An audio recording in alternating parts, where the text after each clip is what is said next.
Hey guys, just a couple of little random things that came up today that we thought might be of interest to somebody out there. So we're talking about how different people are handling the coronavirus thing, and something that came up was we're talking about the Flyjin. Some of you might remember 9 years ago when the Fukushima disaster happened. So we had the earthquake shortly followed by the tsunami, which damaged the nuclear reactor. So we sort of had three disasters in one at that time. And there was a lot of talk. We talked about this on the video recently about how Japanese people handle disasters and how some people outside Japan handle disasters. And when the Fukushima thing happened, we had lots of people panicking outside Japan. The people around us inside Japan were pretty calm. But a lot of the people outside Japan were really panicking, and we had friends and family in Australia saying, come to Australia, don't stay there.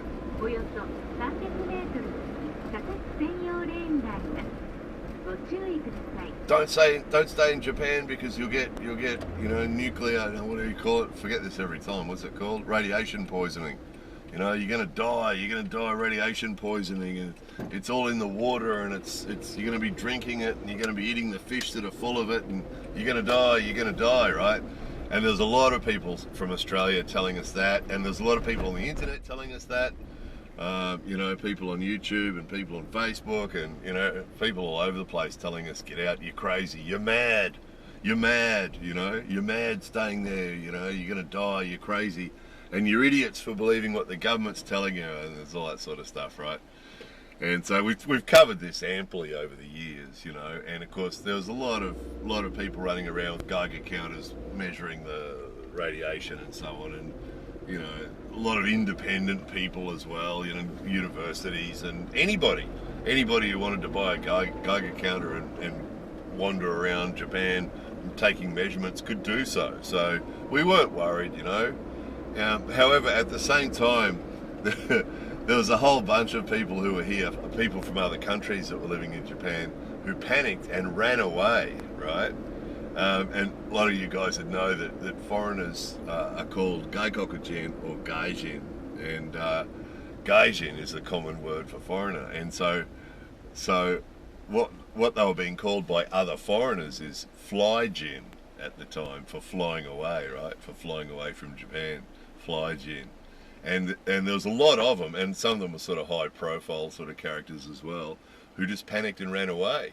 So here they were, doing their working in Japan and living in Japan and all being a part of being in Japan, and as soon as it looked like there might be this this danger going on, they panicked and ran away. And the ones who didn't run away, who stayed here, were just calling them Flyjin. Oh, there goes some more Flyjin, off they go, right? So that was sort of the running joke. But it was interesting because we're sort of comparing that today with the way some people are reacting to what's going on around the world at the moment with the virus, and it's interesting. We're thinking today too about pilots, because as pilots, it's flying an aeroplane. It's not terribly complicated, but where pilots really get tested is when there's a problem. Obviously that's where it is, and we know a flying instructor.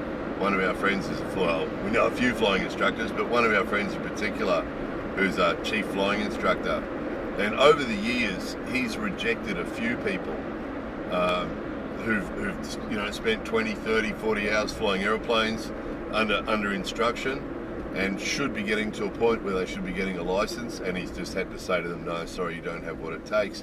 And usually it's because of how they handle emergencies, that they get to that point in the training where they've learnt to take off, they've learnt to land, they've learnt to fly around, and then it gets to the point where, okay, now you've got to learn to handle emergencies, and then you suddenly get the power pulled on you, or you suddenly get some fault.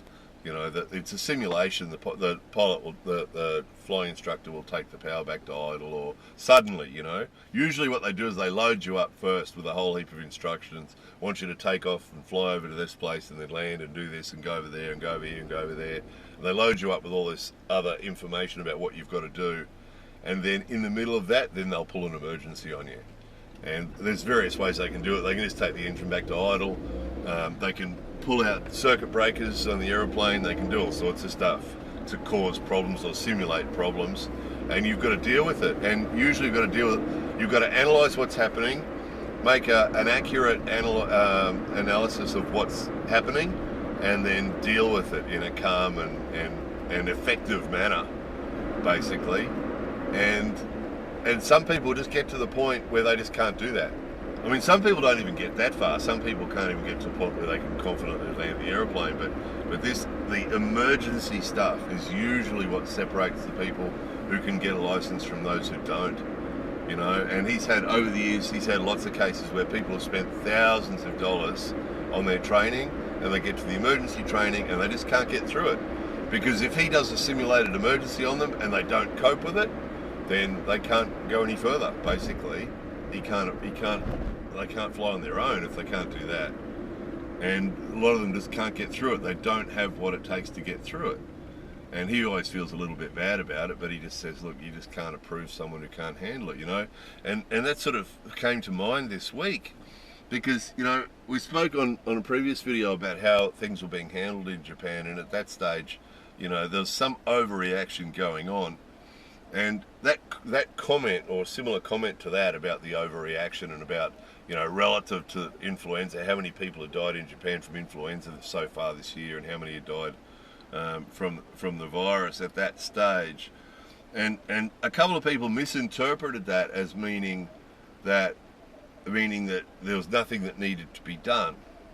And that wasn't what was said in the video at all. And this is what often happens with videos like that, and videos like this one, is that people often misinterpret what's being said. And the meaning in that video that wasn't perhaps made clear was that obviously when there's problems, there's things that need to be done, you know, but it's a matter of calmly looking at the facts and what's actually happening and making a logical, reasonable decision about what needs to be done. You know, and we've just seen so many examples recently. We had a friend come to visit us here from Australia who was supposed to be here for 5 weeks and was here for a week. And then the Australian government released a statement that said that they recommended, or they advised all Australians who are travelling that don't need to travel to return home as soon as possible, because it seems likely that international travel is going to become more difficult, and so, you know, it would be wise to return soon. Now we read that, we understood that. You imagine if you're in the UK at the moment and you needed to transit through a few different countries to get back to Australia, that could be getting increasingly difficult, couldn't it, as different borders are being closed. And there's all sorts of places around the world where getting from there to Australia could be a really big deal, and could be getting more difficult. However, there are direct flights between Japan and Australia, and even though the numbers of them are reduced, there are still direct flights between Australia and Japan, or between Japan and Australia. So another interesting fact is there are about 12,000 Australians in Japan, and there's about 36,000 Japanese in Australia for various reasons, you know, work or family or whatever. And obviously those people are going to need to move backwards and forwards. Now, there's nothing to stop Japanese people in Australia coming to Japan, or Australians for that matter, coming to Japan at the moment. And there's nothing to stop people from Japan travelling to Australia at the moment, except when they get there they have to have a 14-day self-quarantine, right? So this information that we got, this statement that we read, really wasn't anything terribly new. It was sort of stating the obvious, really, that travel between international travel is going to become more difficult over the next few months. Well, that's obvious, isn't it? It's obvious. However, if you look at specifically Japan and Australia, you know, the direct flights between Narita in Tokyo and Australia and Kansai in Osaka and Australia are continuing. And there's no reason to believe that they won't. In actual fact, the particular release that they're looking at wasn't direct from the government, it was through someone else, and they actually interviewed, or they were talking to the airlines who had cancelled flights, and there was one of the airlines bosses there saying that we've had to cancel a lot of flights because there's less people travelling, obviously, and we've already showed you that on previous videos, the cancelled flights. That's been going on for weeks. but he said, we reassure everybody that we will still continue to have flights so people can still travel. I mean, we've still got people from all around the world up in Hokkaido skiing, right? But the people that are here skiing aren't going home. They're staying here till they finish their holiday, then they're going home, most of them. You know, up in Hokkaido and up in Hakuba and Nagano, there's people from around the world up there skiing. There's still tourists arriving, by the way. There's nothing to stop people from some countries, of course, some parts of China, some parts of South Korea. There's some places where people from those places are not allowed into Japan at the moment, but most other people are, and they're just being asked to self-quarantine for different periods of time. But there's really nothing to stop people coming to Japan even now. We probably wouldn't recommend that at the moment, of course, but in the case of our visitor was already here and was planning to stay for 5 weeks, and in Japan where they're getting on top of the spread to the point where our parabola, what do you call it? Our curve is actually flattening, which means that the spread is sort of slowing down from what it was at first, whereas in a lot of other countries it's still going up, it's still peaking.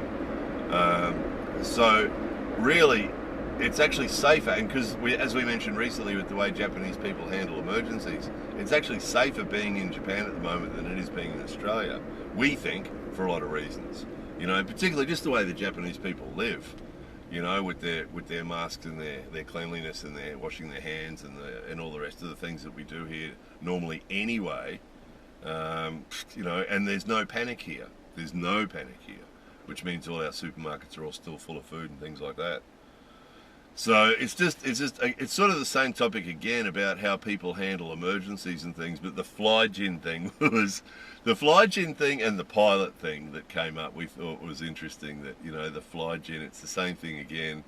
You know, the people panicking, same as 9 years ago. And of course, we were told 9 years ago that we were mad to stay in Japan, that we shouldn't be believing the government, that it was all a big conspiracy by the government to hide the truth, and we were stupid to stay here and we should run away, right?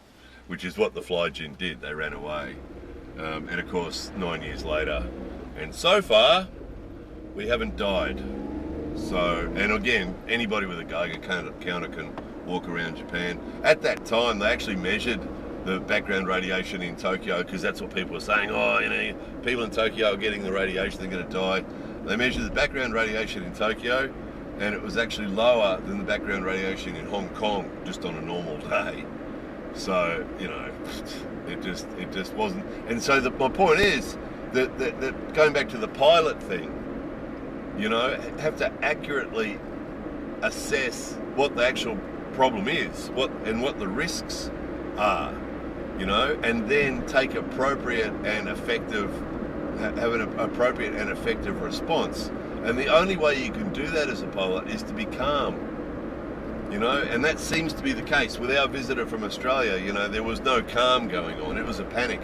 From the article, from being aware of the article until actually getting on the aeroplane and flying back to Australia was 6 hours, right?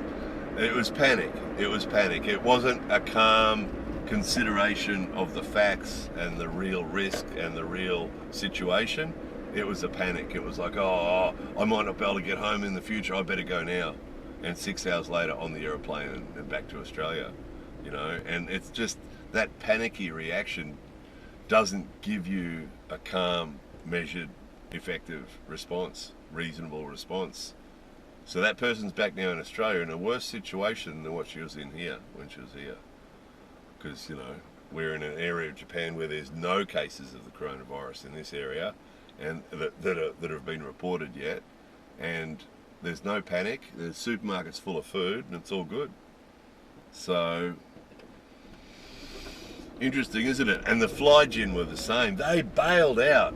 They started bailing out the same day that the disaster happened in Fukushima. People started bailing out and running back to their own countries, and they were exiting jobs. It was amazing. Like, a lot of them were you know, English teachers at ECC and things like that, you know, and they just ran away.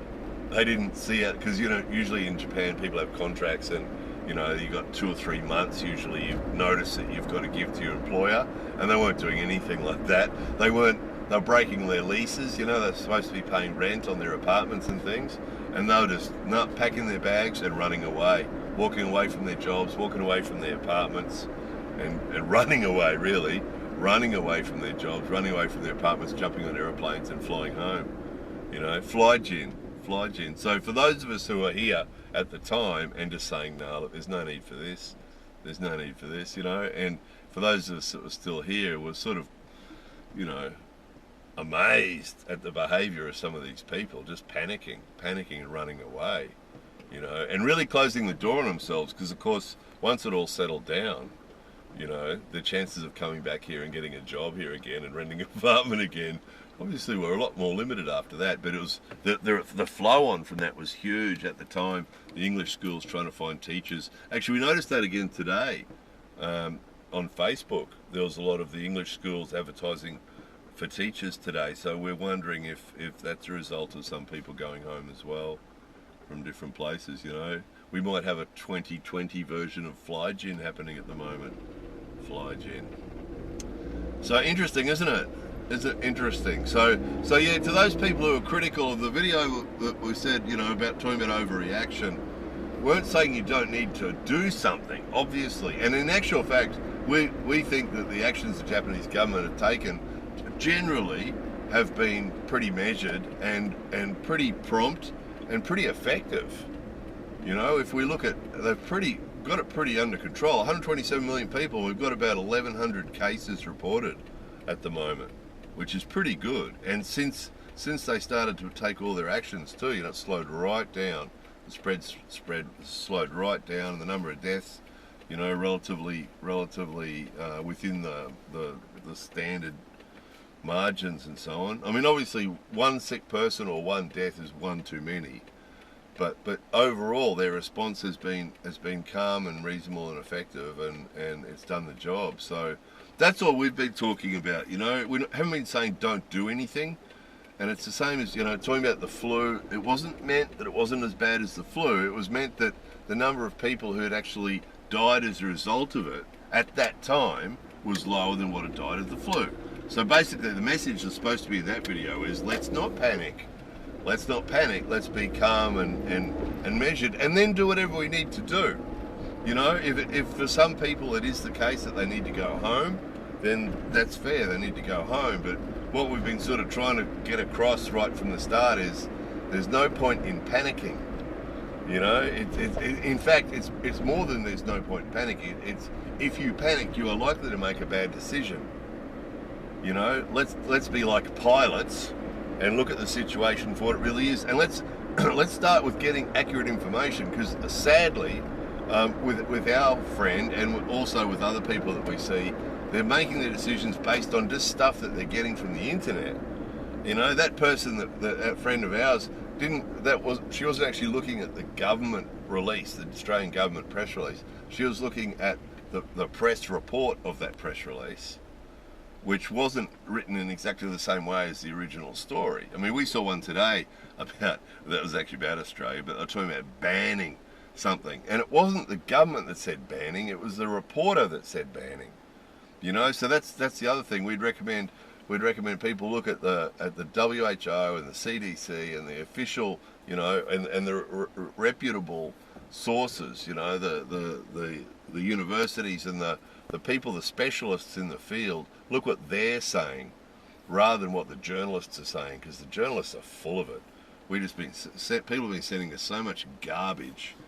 You know, we've been seeing, you all have, haven't you? You've been seeing so much garbage on the internet.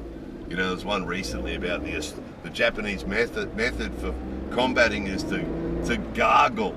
Gargling will kill a virus. Or drinking water every 10 minutes, that's what it was. Drink water every 10 minutes to stop you getting the virus, or some bullshit like that. It was supposed to be an effective Japanese response.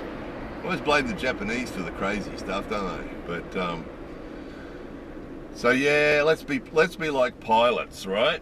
Let's analyse the situation for what it really is, and then make calm, reasonable, effective, not crazy responses to what's going on, you know, would be the go. And if you need to be a Flyjin, be a Flyjin. But for us, we reckon we're better off here. as far as we can see, we can't see a better place to be than right here. It seems to be the go. So anyway, there it was. There it was. Flyjin and pilots. More videos coming soon.